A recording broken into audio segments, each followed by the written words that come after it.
Hey, thanks for joining us with Summit Stories. I'm Josh Lutz, one of the hosts, and then we have Ben Matz, our other host. Today we have Frank Matz, my father-in-law, Ben's dad, and he's a pastor at Merlin Community Church. He's a co-owner in Summit Construction, Summit Lawn Care, and he's got a couple other businesses that we'll get into.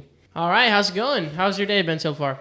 Doing fantastic. It's a Friday. It is a Friday, which means that we have no work tomorrow. We get to take the weekend off. So, You got any fun plans for the weekend? Yeah, I got to work. I got a men's breakfast I'm preparing for tomorrow to teach, and then I got to work on my sermon. And then tomorrow, I'm taking 3 of my daughters to the father-daughter dance. Oh, that'll be a lot of fun. Mm-hmm. So going back to what he said in the beginning, you own a lot of different businesses, or you've been a part of a lot of different businesses. What kind of was the path to doing so many things, and how do you manage doing so many things on a weekly basis? Because I know that you work like 80 hours a week or something crazy. So. Yeah, my problem falls in yes is the answer, what's the question? So opportunity presents itself, and I oftentimes say yes when I should probably say no. Yeah, I mean... I probably work too much and say yes to too much. Yeah. What are some of the, owning all those businesses, obviously you have a lot of experiences with different things. What are some of the hardest lessons that you've probably learned in leadership, you'd say? The hardest lessons in leadership? Yeah. I guess failure comes often and quickly. Mm-hmm. And so trying to overcome those things, whether it's financial pressure or employees, trying to be able to support them, or in this case working with you guys here at the company, trying to make sure that we have the money to make things happen, and to make sure that we're doing the right thing and being with integrity, that kind of stuff. Yeah. One thing I've always learned is failure is important, you know what I mean? And people are so afraid of failing and so afraid of not making it happen. But I feel like that's where you learn the most, and that's where you learn to pivot, and that's where you learn to grow as business owners or people or even husbands. Most growth happens under conflict. Yeah. When there's something there, that's why we talk a lot about ironing, sharpening iron. Yeah. It makes you sharper, makes you more focused, makes you better and usable. Yeah. What are some of the leadership habits you think that you're trying to develop to make you a better leader, and you think other people should focus on developing?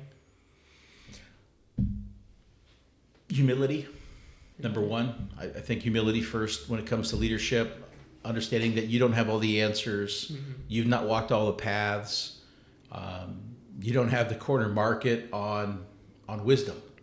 So humility is huge. The second thing I would say is the idea of being one person to hustle, to get work done, to do the things that you're called to do, to make sure that you're running in your lane, to make sure that you're working hard and doing the things that you need to do to make your stuff successful. And the third is just being happy what you do. What are some bad habits that you say they've either seen in yourself or other people that you would recommend to that's a false leader, I guess, or a false way of being a leader? Pride's a big one. When you have pride, you start holding people down. You don't let them grow. If someone's doing something better than you got to attack them because of your pride. You try to tear others down instead of just trying to lift others up. Yeah. So pride's a huge one. So it sounds like you know a lot about being a leader and starting businesses and helping people and just kind of teaching and managing. I'm kind of curious about the road to get there, because obviously where you started is not with all that knowledge, right? So going back to where you were born, living in California and everything, what are some big changes that happened in your life to pivot you in that direction? And then maybe also give a little background of kind of where you grew up and how different it is from where you are now.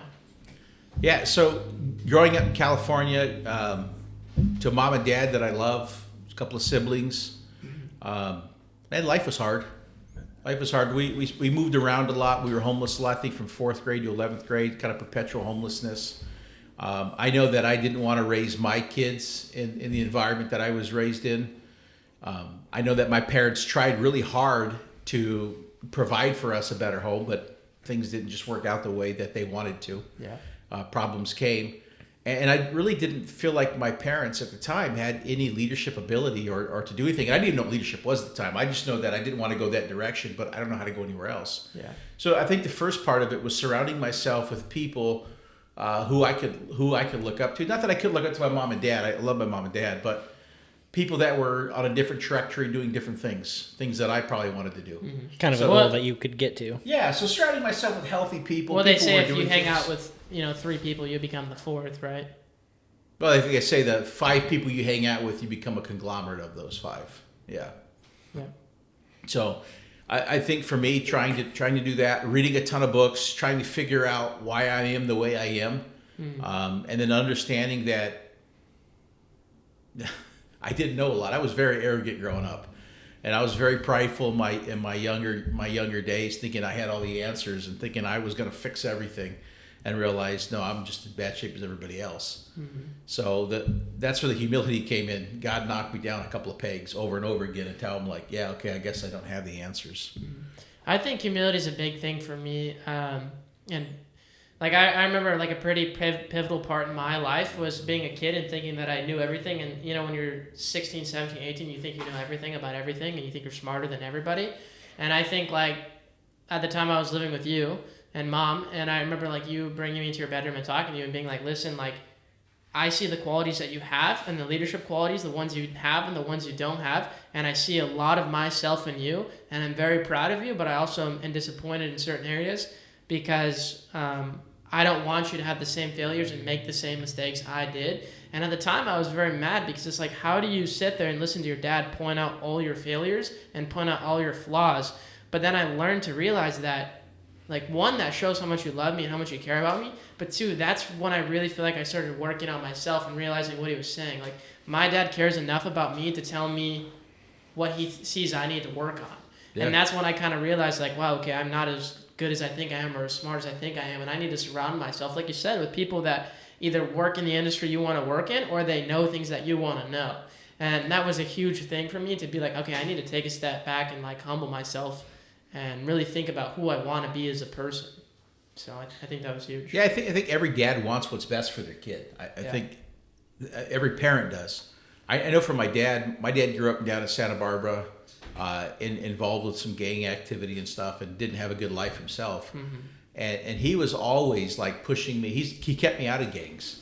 There was an opportunity a couple of different times where I could have gotten in that gang life, and it was my dad that stopped that. Yeah.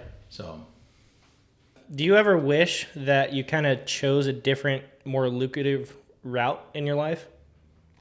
in regards to like chase the money, Yeah. yeah, you know. At one point I was doing that. At one point I thought the answer to all my problem was financial. And so I was chasing the corporate ladder and making things happen. I was up in Seattle making pretty good money, and we realized we didn't want that for our family. We wanted something else. And that's where I really felt an even stronger call to ministry and to serve my community through pastoring. So we ended up leaving the corporate life per se and pursuing something more locally, managed a paint store for a while until I could find a church to pastor, which brought me down to Southern Oregon.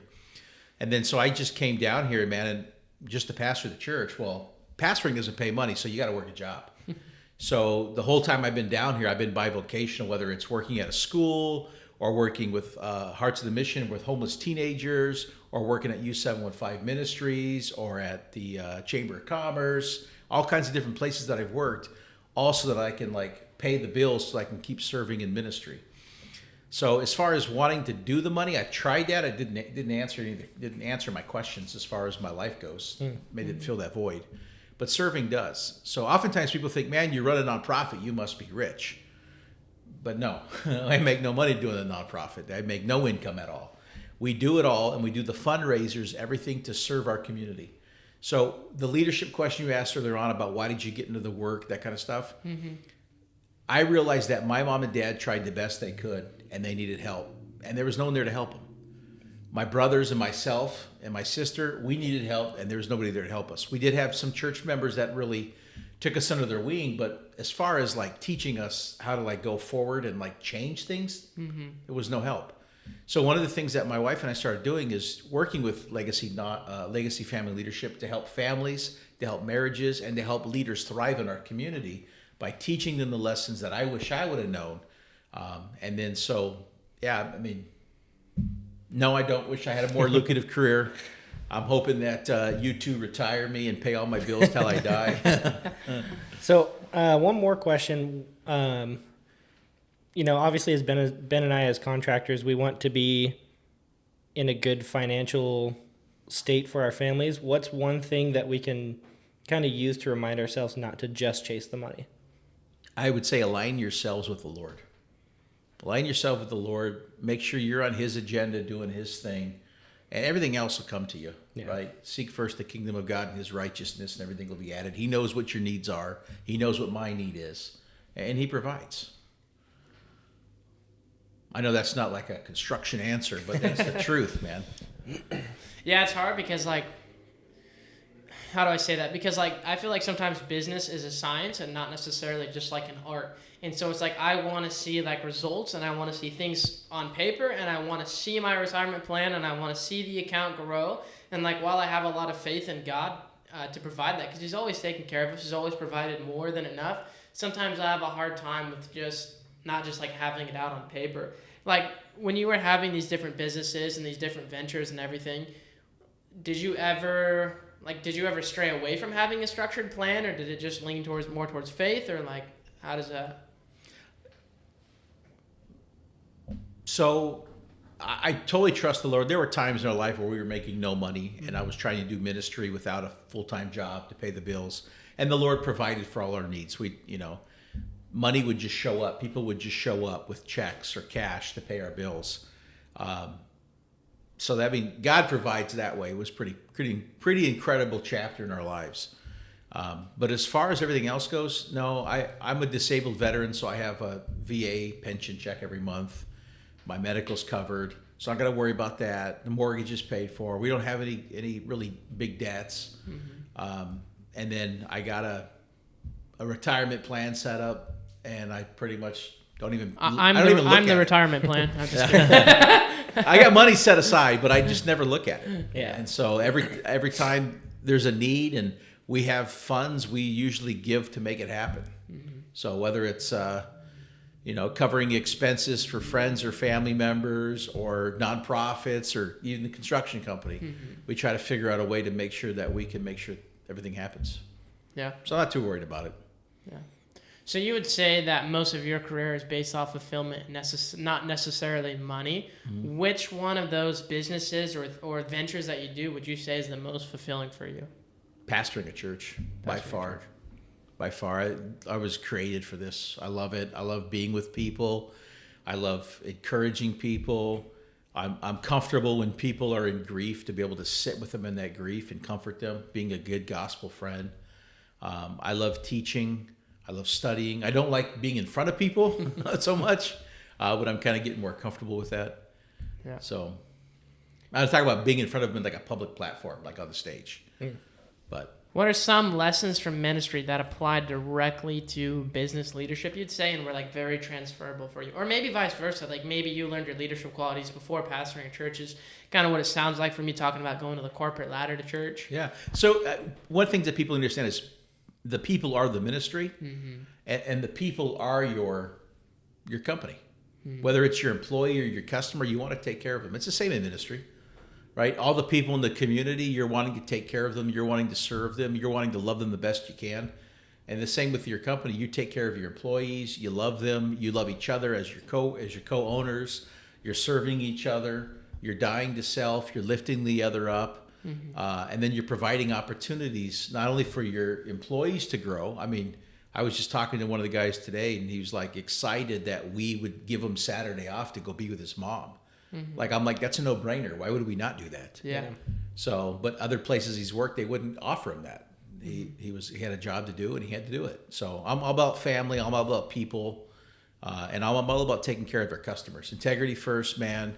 Service above self, and excellence in everything we do with our customers, ourselves, our families, and our employees. Something I'm always curious when it comes to people is like their different ideas of making money and like what success is. Like some people are very like, I'm going to make my money work for me. They're very driven that way, and they want to invest a lot of their money, and they want to be an entrepreneur and be self-employed and have passive income, whether that's real estate or bonds or dividends. And some people are very business minded and they want to work for a corporate company because they believe that there's safety and security and getting that check that comes in salary every month and maybe just investing a little bit of what's left over. But at some point they become like, I feel like a slave of like they need to work this job to be able to get paid to be secure. And I'm kind of curious, like which one you agree with or which one you follow more. Well, I think one of the things I love about having you as a son and you as a son-in-law is you guys press good questions, and you guys are always thinking about how do I work smarter, not harder. Mm-hmm. That's not something I've always done with. I've always just worked harder. You talked earlier on about me working 80 hours a week. There were years where I worked 100-hour weeks, where I wouldn't even sleep all week long. I'd be up working all night at a graveyard shift and then coming home and working a full day job in the afternoon. Yeah, and I did that for years, just working harder, not smarter. And you know, now you as an adult are asking, Dad, why do you work so hard? Let's work smarter. And I totally like appreciate it and I love it, and I'm trying to like embrace it. It's funny you say that because I remember growing up, like I feel like a lot of my work ethic comes from you. Like I always remember you working really hard and working a lot and doing a lot of different things, and I think that's where I get a lot of my entrepreneurship and a lot of like want to venture into different areas. Like I just remember you going to work every day, working hard, coming home and like doing something else. And you're always doing something, always just kind of investing in people and business. But I just remember you working a lot. And something that I've learned about myself a lot recently is that I'm definitely a people pleaser, but I've noticed that I will put out myself to help other people. And like whether it's something in the business or something personally, like I will like hurt myself to help somebody else. And I see that a lot in you. Like I noticed that you will just agree to things to help people no matter how much of an inconvenience it is on your own schedule or your own life. Like, don't get me wrong, I don't think you inconvenience your family to help other people, but I think that you would put yourself out even financially to help somebody else. And like there's a lot of times that I've made that mistake with business that Josh probably wanted to punch me in the head because he's like, don't offer to do that for free. But there's some part of me that just like deeply wants to love people and wants people to like me, which is not a bad quality, but it can become a mistake or a failure part of somebody. It can become a bad quality with how you control that. So like I'm really trying to find a way to just like love people and be a blessing, but not be so much of a people pleaser that I'm putting myself or my family at risk to help other people. And that's why I'm so curious about, I guess, entrepreneurship and whole, you know, which kind of side of the spectrum are you on as far as passive income or non-passive income? Like I'm curious, like your perspective, and it sounds like maybe it's changed since like you and I have talked about it more. But I'm all for passive income, 100%. I want to do that. who isn't? You know, it's interesting you talk about putting yourself out, hurting yourself. During COVID, everything kind of changed in 2020. Mm-hmm. We had friends that were hurting, couldn't pay their bills, family members that were doing the same way. Your mom and I emptied our savings account helping everybody that we could. Mm-hmm. We even accumulated quite a bit of credit card debt helping people. And then it was just kind of like me just shouldering all the weight for all my friends that couldn't afford it, who are struggling. Mm-hmm. And it really bit us in the butt on the back end. Yeah. To where we had to like work hard to like pay all that stuff off. Yeah. So like sometimes I hurt myself, absolutely. Yeah. My wife and I have had a lot of good conversations about it. She's been a very key part, I feel like, in pointing out things that I need to work on.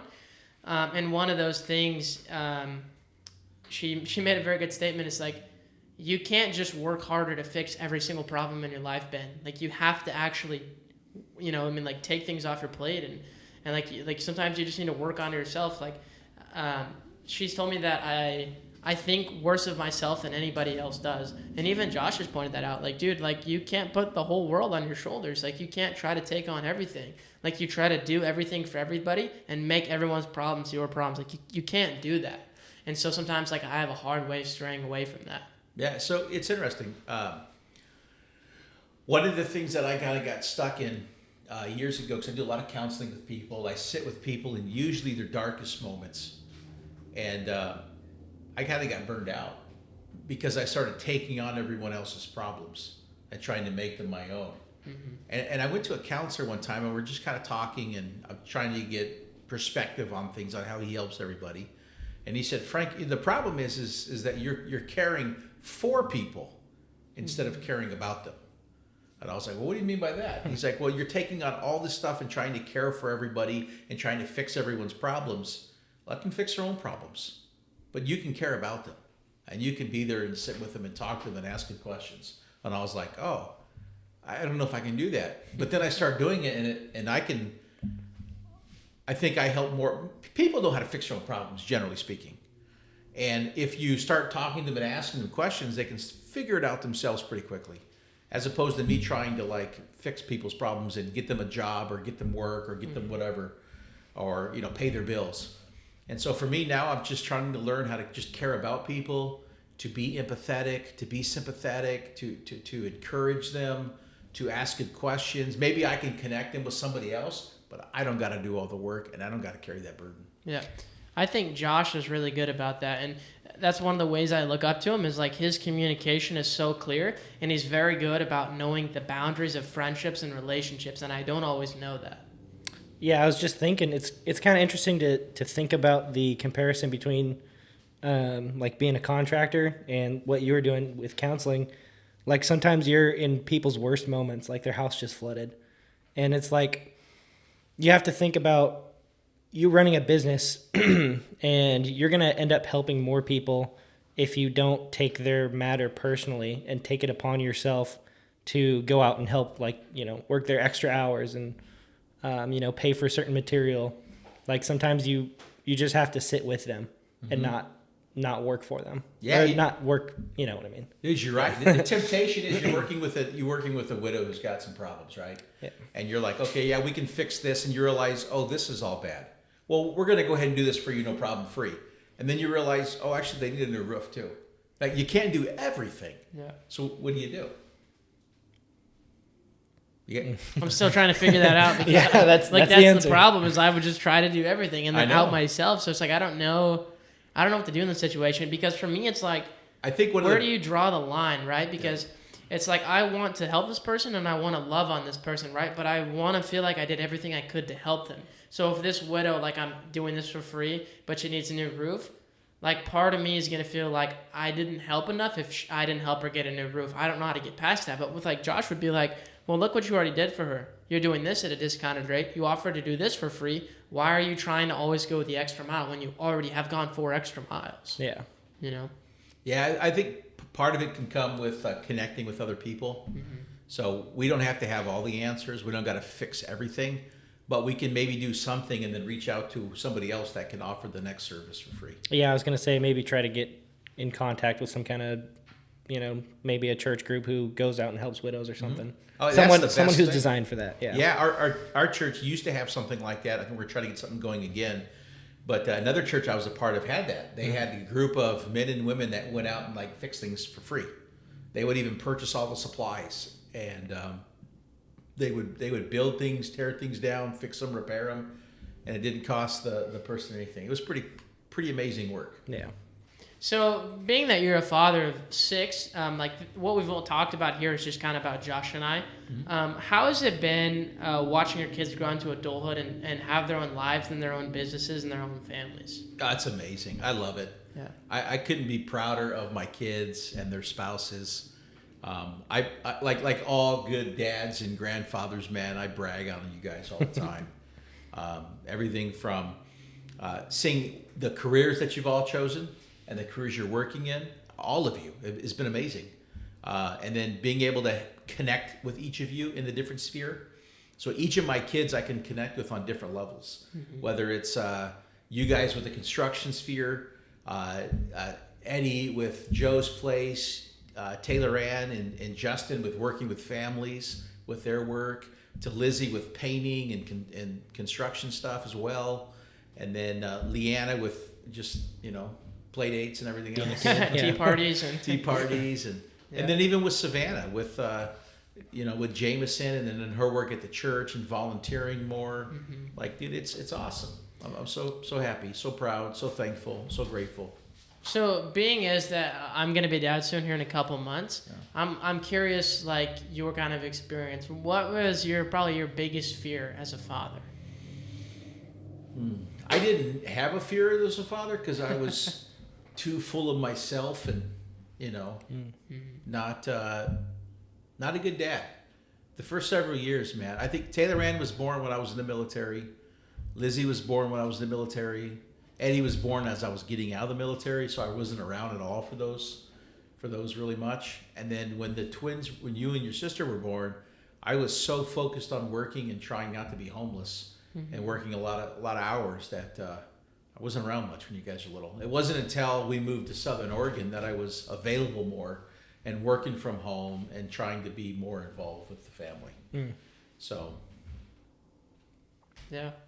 If you could go back, what would you change in that timeline, I guess? dude, I would be present. I would hang out with my kids more relationship. When you kids were little, my only discipline technique was spanking and yelling. That's all I had. That's all I knew. That's how I grew up. And now as I've gotten older and you guys have gotten older and now I have a little 6-year-old, like the parenting techniques and the discipline techniques are so varied. It felt like before all I had was a hammer and now I have a full truckload of tools that I can use. And I wish that I had that when you guys were little. Yeah. Being the father of a 1.5-year-old, I understand where you're coming from. It's interesting because like now that I'm becoming a father, like I'm trying to find out like my family culture and rules that I want to have and how to discipline my kids and stuff.